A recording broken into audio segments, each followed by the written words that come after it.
Welcome to the Continuous Delivery Podcast. My name is Zarar. I'm Cheezy. I'm Gino. And I'm Csaba. And we're in person at Cheezy's coffee shop, which is called... Oh, Pondore. Did he say it right, Gino? I know you're the French expert. I'm not going to correct him Just since say he's it. the owner of the shop. Just say it for me. Just, Au pain doré. Could you say it again, Cheezy? No. I don't know. Gino sounded more French, so we're going to give it to him. And joining us, of course, also is Ardita here sitting to the side without a mic. She looks exhausted. I think she has served 1,000 pancakes today. Whatever they sell at, what's the place called, Gino? It looks like it's going to be a comedy podcast today. Okay, no, we do have a topic. And the topic is, how do you know you're doing continuous delivery, or what is the continuous delivery test? Because if you maybe Google this term up a little bit, sometimes what comes back is, well, every time you commit something, that commit is going to production. Some other people maybe have a looser definition of it. Maybe if you deploy frequently, that's continuous delivery. So in this podcast, we're going to talk about what is the continuous delivery test? How do you know that? What gives you the credentials to say that you're doing continuous delivery? Just to add to the extremes of what I heard continuous delivery once, in the moment when the pipeline was automated from dev to UAT, they called that continuous delivery. But there was still a million steps from that UAT to production. Yep. Yet this place called it continuous delivery. I've kind of heard that definition before as well, where people say continuous delivery and continuous deployment are two different things. Continuous delivery is like we continue to deliver to some QA-like environment or something that shouldn't exist. And where continuous deployment is where you continue to production, and that they make a big distinction. Oh, yes, we're continuing to deliver to QA, so we're doing continuous delivery. So already we've drawn a kind of line in the sand here with Cheezy saying the QA environment should not exist. Cheezy, let me put you to the sword right here. If you have a QA environment, are you doing continuous delivery? I personally don't believe you are, okay? So largely because having a QA environment imposes a lot of heaviness on you and a lot of brittleness, a lot of unpredictability. And I think that in my definition of continuous delivery or continuous deployment, because they're the same to me, I would not want to tolerate such instability and unpredictability, which is what comes with an environment. Especially when you put an environment in the middle, you have kind of this extra handout. And there's like a manual step that you need to take in order to move code from that QA environment all the way again, or whichever environment, right? UAT, QA, system testing, name it, whichever environment, to move that to production. I think continuous delivery, the essence of it and what we've been talking about is that you move it to the environment in which it can be used and in which it gives you feedback, whether or not from the user itself or from the system, the new functionality basically that you put in place, you get feedback from it. So, but coming back to what Zarar said, maybe we should start to talk about what are some of the characteristics of continuous delivery, continuous deployment. Csaba, you wanted to chime in? I just wanted to add that I think we need to make a distinction whether is that delivery into a production environment and usable by a user, or is it deployed into a production environment, for example, with a feature flag, is it turned off? So right? Maybe that's where we start with characteristics. Go ahead. Exactly. Cheezy, what do you think? I think that I would deploy yes, I think it would have to go in with the feature flags, and the majority of the time, and I think the majority of the time, those would be shut off. And that's maybe where I'm going to start by defining that just a little bit and what those characteristics look like. For me, I don't want to wait until I have completed an entire feature, which might take a few days, before I integrate and before I pull the code together. And so that kind of implies that I need some sort of a toggle to manage that, because I'm going to have smaller changes that won't be complete, but that will be tested thoroughly based on how much is complete, but that I would want to go. So for me, manage it that way is one of the first characteristics of continuous deployment for me. Right, but it allows you to get that feedback from your system. Did any code changes that I put into production, did that impact my functionality that my users have access to? Do you see anything on the monitoring that suddenly starts slowing down the system or whatever the impact might be, right? So that's the feedback that I've been talking about that is not just the user feedback. Yeah, so feature flags, I guess, is one thing for sure. I think that definitely has to be there, without question. I think the short-lived branches is another thing we've talked about many times on here, and the tendency to branch out and keep long-running branches is problematic. So, I think if you have long-running branches, you're just introducing too much risk that you will never be able to do continuous delivery, because I think there may be even a direct relation between the length of your branches and the need for a QA environment. The two are almost like one makes the other necessary. But talk about how long. You said long-running branches. Maybe we should get down to very specific. How long is that? And yeah, I want to elaborate on that as well. But first of all, let's get the definition. I'd say no more than a day. I'd say no more than a day branches. You can't be going overnight home and having a branch checked out. It's got to be merged back to trunk. I think I'd say that's if I had to pick hardcore rules for continuous delivery, I would pick that one. Why do you need a branch? Why do you need a branch? Well, we're getting into semantics now, because branching is just a mechanism for the developer to check out code and work on it. Or you commit to trunk every time. So cool. I'm with you on that one.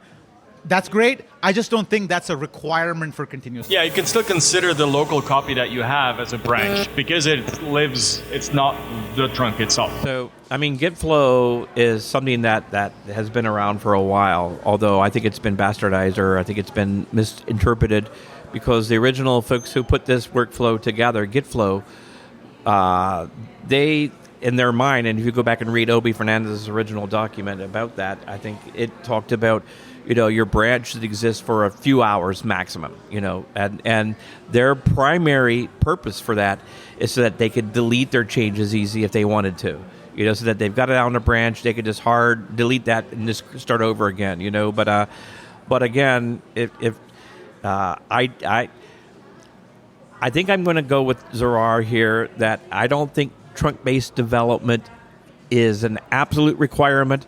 But I think if you're not using trunk-based development, you're adding a lot of risk because you're not integrating rapidly. So, although I think you could probably do it using branches that are like a few hours, a maximum a day, I would ask, why would you want to do that? Because it adds additional risk.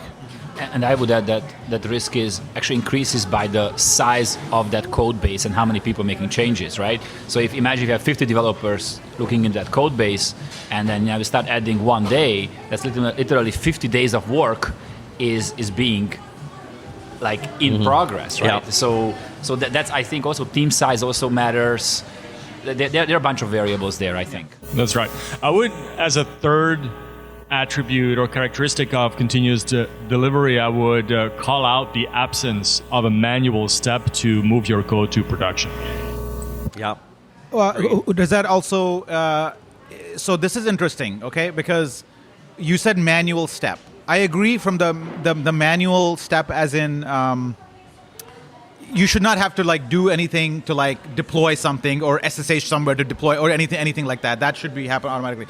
But what about this idea of a pre-production check to make sure your stuff is working? Because we mentioned earlier QA.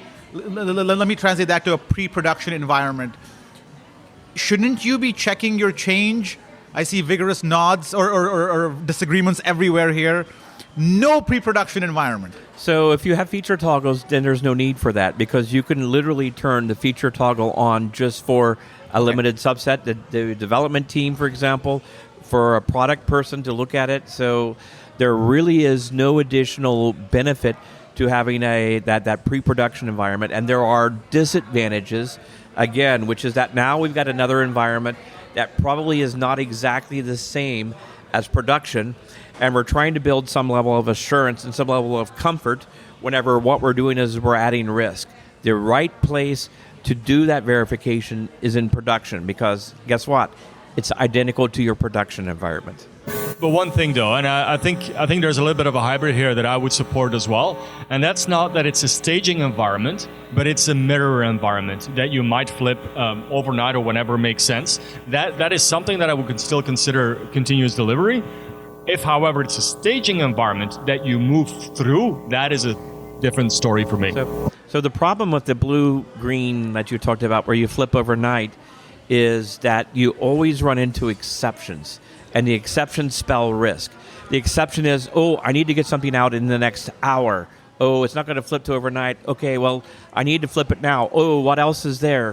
What is not ready? You know, so I think that I'm more and more not comfortable with the whole idea of blue-green either, just because what I've seen is just so many exceptions along the way, you know, unless if you're flipping fairly rapidly, right? Yeah, and I don't see any reason why you would need to wait overnight to flip, right? You might just as well flip every hour. But I also think that it depends where the organization is today. If the organization today is like deploying every 2-3 months, then for them a blue-green environment is a godsend. Right, I'm not talking about we're dinosaurs. not talking about that. We're talking about what qualifies as continuous. Yeah, why would you change the definition of continuous delivery depending on the maturity of the organization? Yep. Fair. Okay, I see what you guys. Okay, fair.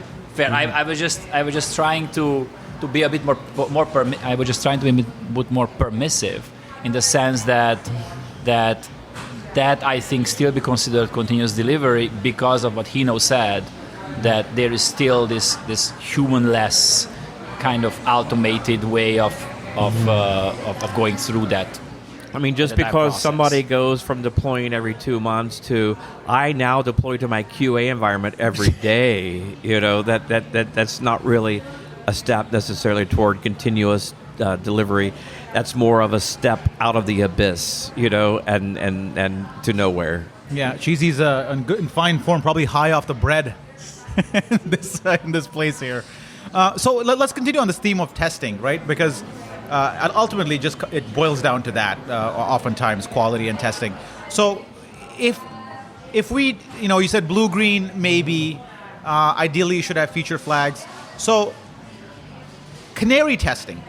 So, canary releases to a subset of the population. I feel that I'm gonna put forth that as a requirement for continuous delivery. Yep. I think the ability to do that.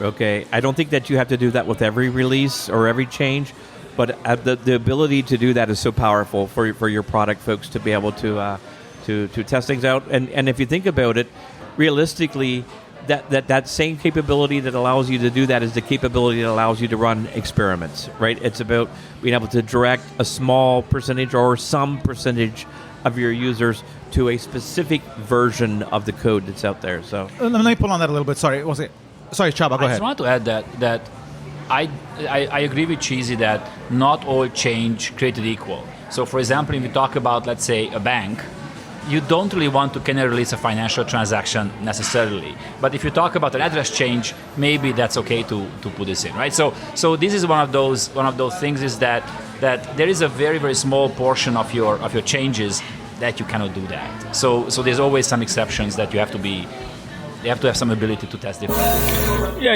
your changes have a risk profile, right? And what you want to do is you want to make sure that you bring that risk down as much as you possibly can, but there always will be things that you would want to scrutinize extra. So I forgot what I was going to say completely. Oh yeah, I got it. So you mentioned experiments, right? And you've often talked about sort of your backlog being driven by the learnings from your experiments, right? And how that's often a far cry in a lot of orgs, where that's almost fantasy, where people have already kind of made up their mind on what they're going to do for the next, 4 months, 6 months, a year sometimes. And on the other side of the spectrum is, well, you should have a very slim backlog and it should only be populated based on the results of your A/B tests or experiments. Where are we on that spectrum? What should like if one end is experiment-driven backlog, and the other is we know what we're going to deliver for the next 6 months. Where on the spectrum do you need to be to call yourself continuous delivery? I guess I could go first if you guys are okay with this. For me, there are a lot of different benefits that an organization might get from going to continuous delivery. Some of them are lower risk software development, happier employees, and if your goals are those things, that's fine as well. But I personally find one of the biggest benefits is the ability to not deliver the wrong thing and to really try to deliver the right thing. And to elaborate on that just a bit, we have now decades of data and information that shows that a lot of what's delivered is not what the user really needs or what they wanted necessarily, and so how do we not deliver that, and how do we focus in on delivering the right thing? And I personally believe experimentation is the path toward that. So do you have to do that for continuous delivery? No. I'm going to say that you don't have to do that. But like I said, there could be another motivation for you to want to do it. But I think it is a huge, huge benefit. If you've gone all the way to be able to do continuous delivery, why would you not want to do that? Yeah, so I agree as well. If you, on one side, you have the experiment backlog, the other side, you have the backlog with work for 6 months, it doesn't matter which situation you are in, you can do continuous delivery. What I would say, though, is if you do continuous delivery, you might do those experiments. You are enabled to do those experiments as Cheezy has mentioned. And you might not be if you're not doing continuous delivery. You might not have that ability. You might not have that possibility.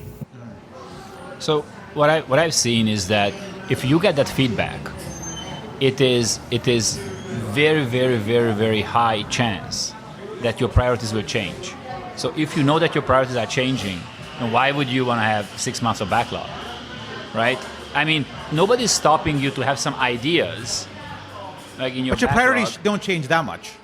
Well, In an org, I don't think you go from week to week with changing priorities. That's one of those questions: is what does it mean priority? What's in your backlog? What's the level of detail in the backlog? So there's so many questions here that I don't know if you can answer actually.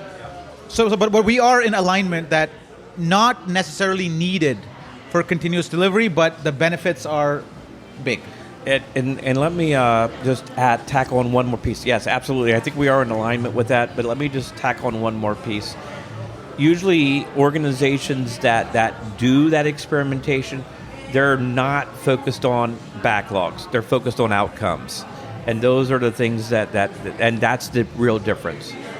And I think one thing is that we've seen in our coaching career probably that sometimes teams are held hostage by their backlog, in a way that because they think that we have to go through this backlog, they almost like stop thinking about what's actually do we need. I just had with one team like a planning. Actually asked them, what do you guys think are the priorities? What should be your sprint goal without looking at your backlog? You know what was interesting? 75% of the items that they thought it's important to do with this sprint wasn't in their backlog. But again, I don't necessarily agree. That's definitely happening, but it's not necessarily a problem related to continuous delivery. That problem sits elsewhere. Sorry, yes, yes, exactly.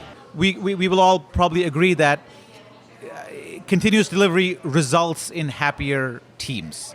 And that's sometimes like when people talk about like organizational culture and attracting talent, I find that we don't advertise the benefits of continuous delivery enough. So any comments on how continuous delivery leads to happier teams? Basically seeing the results of your work and having that immediate feedback. That is really what it's, you have an impact on the outcome of what you're working on. And that alone is giving you positive responses, and those positive responses leads to more ownership, and that ownership leads to more bonding within your team, and all of that leads to a more healthy team dynamic. I completely agree, Gino. I think there's another aspect as well, and some might not view this as a good thing, I guess, but not everybody can thrive in a continuous delivery environment. And the lone wolf, the cowboy coder, they will get called out and singled out fairly quickly.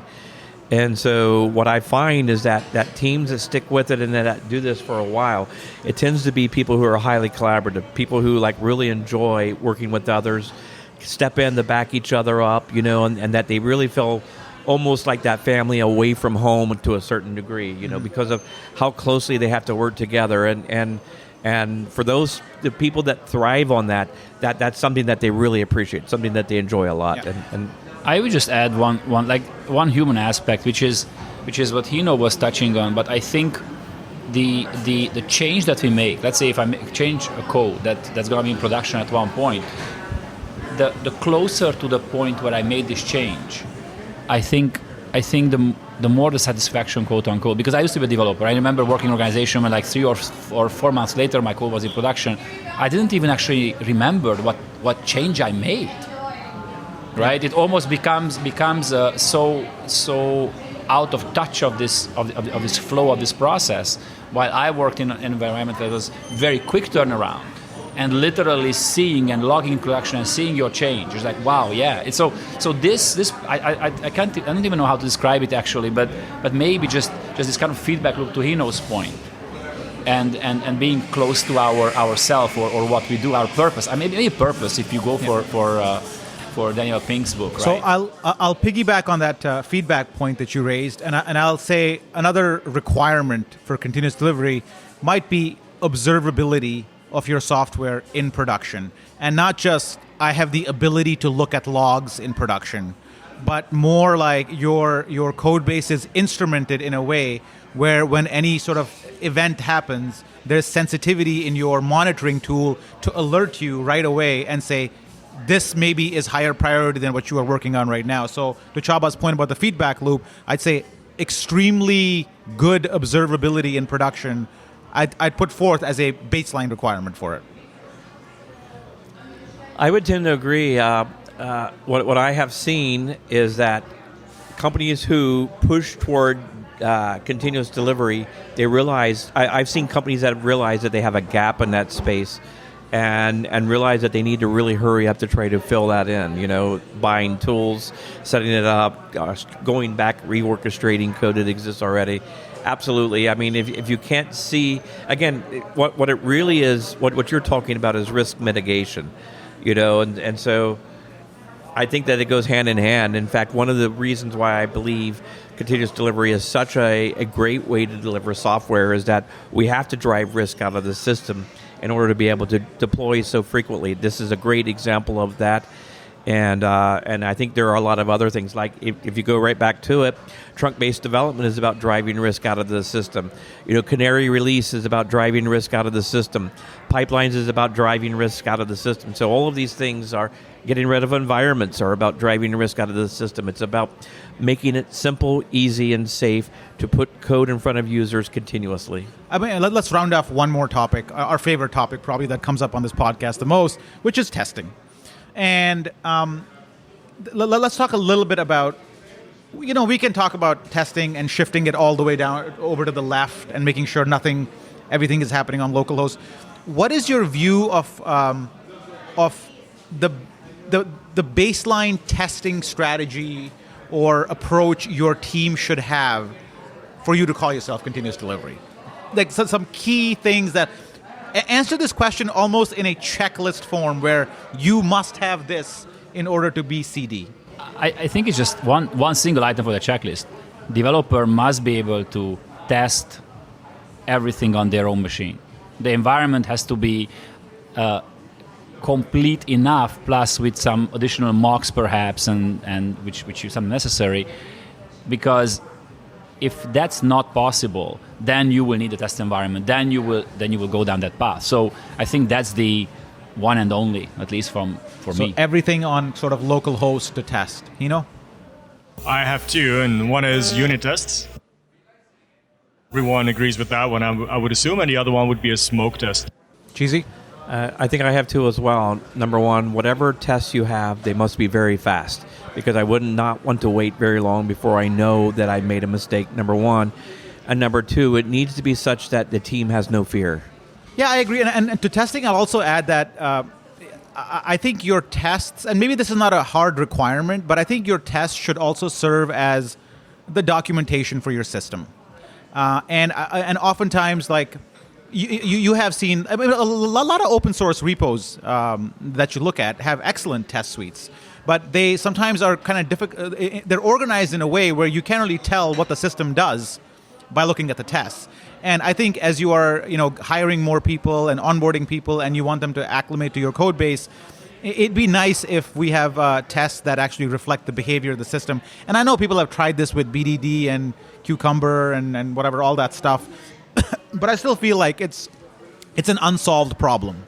I think it remains something that we haven't addressed as an industry, making our tests. It requires continuous investment for that to be possible, right? And that's really what that is. It's not something that you do once and then it works. You need to continuously restructure your code, continuously restructure your tests, and all of that stuff.